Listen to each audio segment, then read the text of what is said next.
So, welcome to the Book Nook. I'm uploading this video on the same day that I upload my video about David Foster Wallace's Infinite Jest. I feel like a lot of you postmodern fans out there will feel rejected knowing that I dissed one of what is widely considered to be the greatest postmodern novels of all time. So I'm going to offer an alternative here that you probably haven't heard of, and that is, in my opinion, 10,000 times funnier, better than Infinite Jest, and is promising for the future of American postmodern fiction. I'm talking about Goodloe Byron's The Abstract, the greatest postmodern novel you've never heard of. So, I found this book in an alley around, I believe, 2016, and I was just walking through this alley, minding my own business, and I see this mysterious book just lying in the alley, and on the back it says $0 cash, and I was like, oh, free book, and it was going to get thrown away anyway, so I was like, why don't I have a look at it? Obviously, the cover is very intriguing. You got this giant red Pac-Man here, swallowing the sun in a blaze of fire. So just some very cool artwork. And you open it up, and there's this, like, demented Navy general or something on the first page. And I'm freaking pumped by this point. I'm like, I gotta read some more of this. So I go through all, like, 300 pages, and let me tell you, The Abstract is one of the funniest frickin' books you'll ever read. One of the problems is that I think it's out of print at this point, and you'd have to find a copy yourself. Obviously, all the copies are free. If someone tells you that you have to pay for this, then they're full of shit. It's supposed to be free, according to Goodloe Byron, the author of it. So, try and find a copy of this if you can, because it's so good. It's such a funny book. This is one of those books that I feel transcends time and space, and it's a book that I feel like it was made especially for me, which is the sort of thing a postmodern novel should aim to encapsulate. It should connect to the reader on a deep level, and The Abstract certainly does that. Goodloe Byron, its author, much like Thomas Pynchon or some of those other postmodern writers, is a reclusive and enigmatic figure, and all we have to go by is this self-portrait on the first page. He is actually the descendant of a, Army or Navy admiral or something, who has a Wikipedia page, except he doesn't have a Wikipedia page. His ancestor was also named Goodloe Byron, and his name is Goodloe Byron. And in the introduction, there's actually seven introductions to this thing. It mentions how a lot of people think that Goodloe Byron is a nom de plume, but it's actually his real name, which I think is pretty cool. The Abstract is good because it is a story about someone who's going through a period of transition in their lives. A kind of change, a kind of uprooting, which I think makes for a very interesting type story. The main character of The Abstract is named Brandon, and he is an expatriate in some kind of foreign country. We never know what the country he's from is. We never know what the country he's in is. All we know is that he's not in the country to which he belongs. He feels alienated. He feels out of his element. And we also, there is no dialogue in here, but we do get the sense that he is bad at communicating with the locals, and he doesn't really understand their language that much, and he has to communicate with gestures a lot. So that's one of the things that really makes this book unique. There's no dialogue, which I think is a fascinating little gimmick to put in your novel, having none of your characters talk, and if they do talk, it'll be like as kind of diegetic narration. It's written almost completely in the third person, but it feels the whole time like it's a first person narrative. We get really in depth in like Brandon's state of mind. And the other thing that I think makes this book so interesting is that, much like one of my favorite movies, Mouse Hunt with Nathan Lane and Lee Evans, it's very anachronistic. It could be set any decade between the 1950s and the present day, and I think that makes it really appealing. I think a book that transcends decades kind of, ensures that it'll never become outdated or irrelevant. This book has no references to common figures. Everything about the world is very dreamlike and vague and non-specific. And it really kind of paints this image of this foreign country. And it makes sense because Brandon, again, is an expatriate from somewhere else, and he doesn't understand this country. But it really paints the country as, very like mystifying, if that makes sense.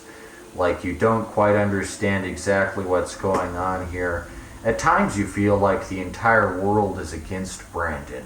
And at other times you feel like he can kind of make do. The back cover here says, on the second floor of the live-in hotel, Brandon, an unemployed expatriate, is eating idly through his life savings.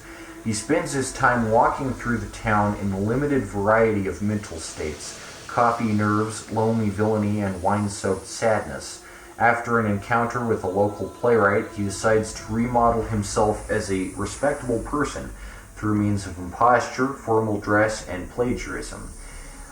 So I'm not going to give away too many spoilers about that part, but it is absolutely brilliant, and this book is 300 pages, only a fraction of the length of Infinite Jest, but it is a lot funnier, and it says what it needs to say in only 300 pages. There's no fat on this book. There's no fat.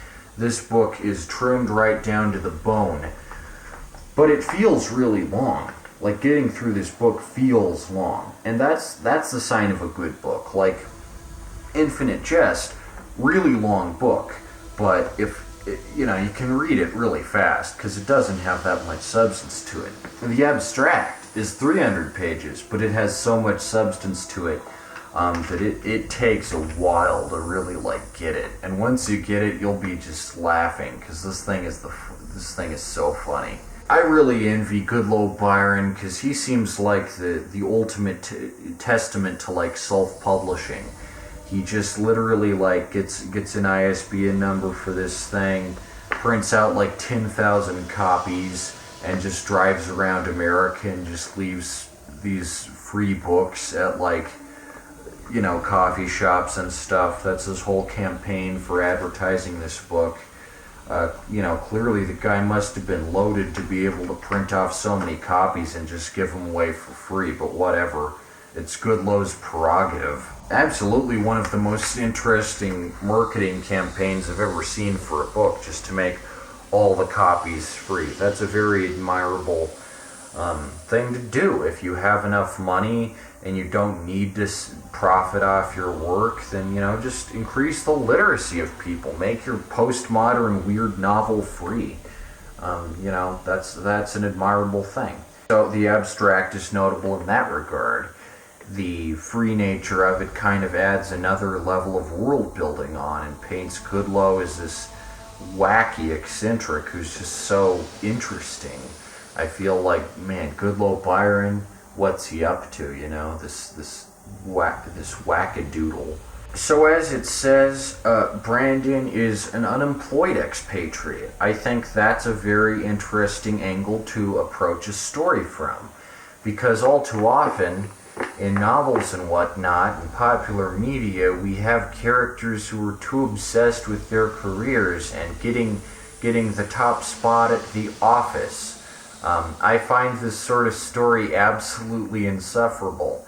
There's a lot of examples of it these days. There's The Office, there's Dilbert. Stuff about office culture does not grab me. So when I see an eccentric, unemployed like foreigner who just spends all his time moping around and having these internal monologues where he just talks to himself. That's the kind of thing I can really get down with, because I'm sick as shit about just, hey, the fax machine isn't working, isn't this relatable? Let's make a story about like some unemployed guy who isn't like really struggling. He's just like in a static, boring like loop of nothing. He has nothing to do. He doesn't have a job. He doesn't he's not on the street. He's just kind of in between in like this like state of not really doing anything. And I think that's cool. I think that's a cool approach to take. I think Goodloe Byron should be commended for making an interesting character who really doesn't have any motivation. I think I read this book before I wrote my first novel, Nightlife, and I think the influence comes through quite a bit. I like writing stories about characters with not too much drive or ambition, because honestly I think that's kind of played out. I think for a postmodern novel, we have a lot of stream of consciousness and like temporal uncertainty and like that. You kind of need to ensure that your main character doesn't have anything to get too weighed down by, because they need to kind of be loose and kind of free floating within the universe, as it were. The abstract absolutely succeeds at that. I think Goodloe Byron is one of the funniest authors of the 21st century. This was published around 2007, and it really hasn't aged a day. Like, this book, like I said, it's timeless. It's not set in any one discernible time period or place. There's no region-specific stuff. We don't know if Brandon is Western or Eastern. He could be Japanese. He could be French. He could really be anything, and I think that's cool. Really an appealing book for everyone. I think no matter what country you're from and no matter what time period you're from, there's always been a moment in some people's lives where they feel like they're out of their element. That's a very something that everyone can identify with, and I think Brandon is a perfect conduit for that kind of sense of not really belonging where you're at currently. Obviously, the idea that he's in a hotel is played up to its maximum potential. You spend hours with this guy as he just navel gazes and showers and watches TV, and it's so relatable. Especially if, it's 2020 and, you're alone in your house and can't go out. This is the kind of shit that, people could really relate to during the pandemic. They didn't, of course, because nobody reads good stuff. But, this is the kind of thing that, honestly, I'm surprised more people weren't into during the pandemic, because it's kind of what if you just, have so much time to kill, and you're so bored, and it's so monotonous. And I think the abstract is proof of the old adage that only when you're bored can you find interesting things to do, because this is the story of someone who's caught in just a state of the doldrums, and from that you get really hilarious observations about life and common things, and it's like a Seinfeld routine. It's so gosh darn relatable. Normally I don't really like relatable humor. For instance, I think relatable humor is really stupid in the case of The Office or Dilbert or Horrible Bosses being another good example, because not everyone has a boring office job. There's other types of things people can do to be productive members of society, and you just feel like these characters are stupid because they're in these jobs they don't like, but they don't quit. Horrible Bosses is just the extreme of that, Oh, I'm in a job I don't like, so will I quit? Or will I try and conduct an elaborate revenge plan on my employer to get back on them? No, just quit. That's always an option, But this is the kind of book that's relatable in a completely different type of way.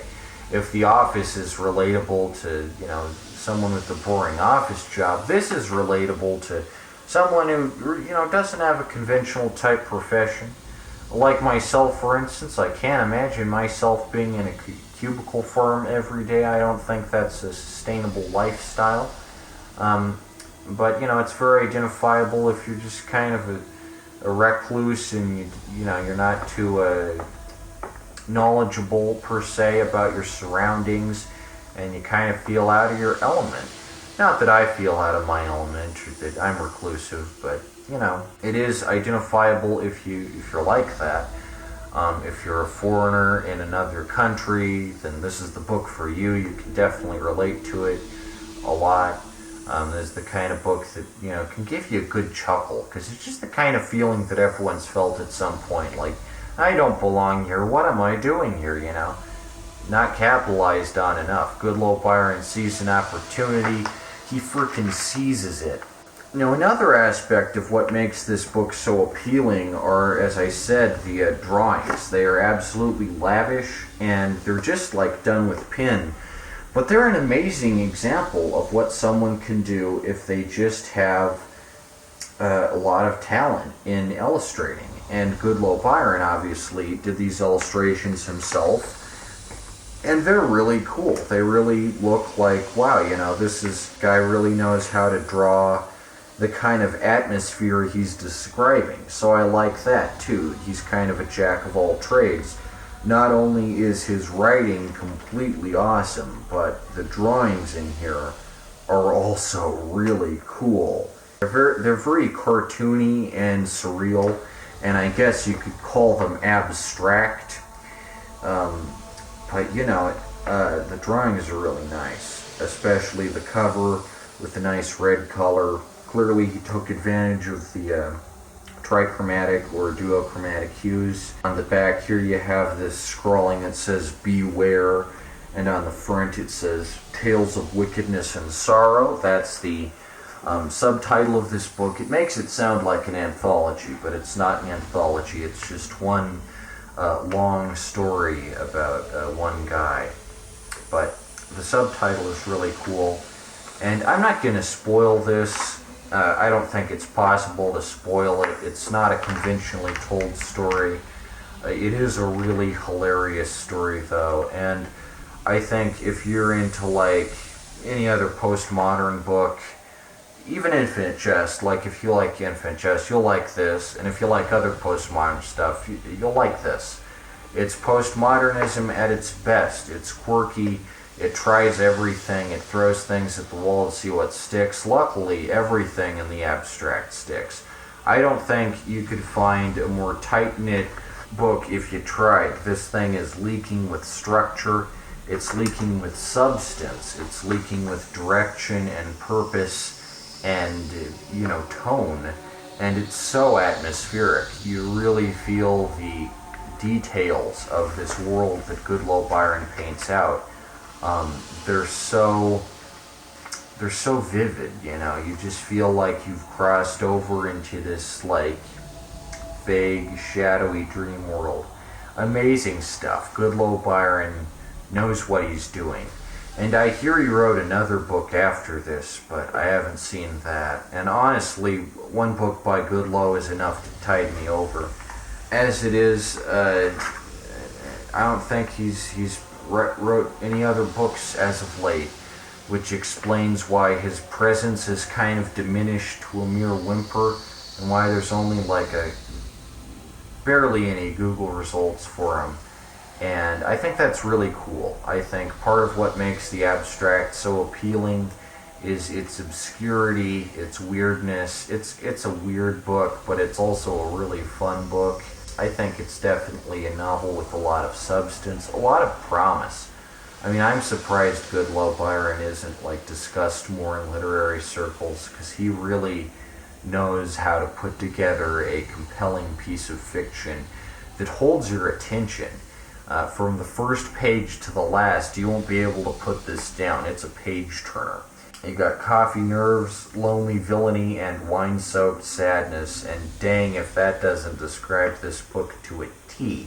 It's really kind of a screwball type setup, this pathetic character and these unfortunate circumstances. It leads itself to a lot of just hilarious comedic routines and back and forths, and this is a great comedy. It's a great postmodern novel, and you should definitely check it out if you haven't, because the abstract is waiting for you with its abstractions and its strange, kind of soft sayings and spoken words, and elaborations on the human condition.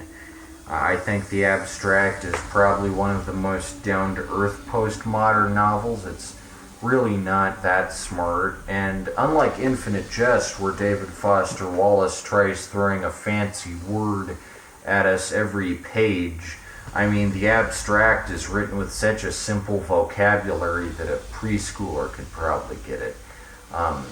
But it succeeds because Goodloe knows how to structure these sentences in such a way that they just ooze with character and pathos, and you really get into this guy's head.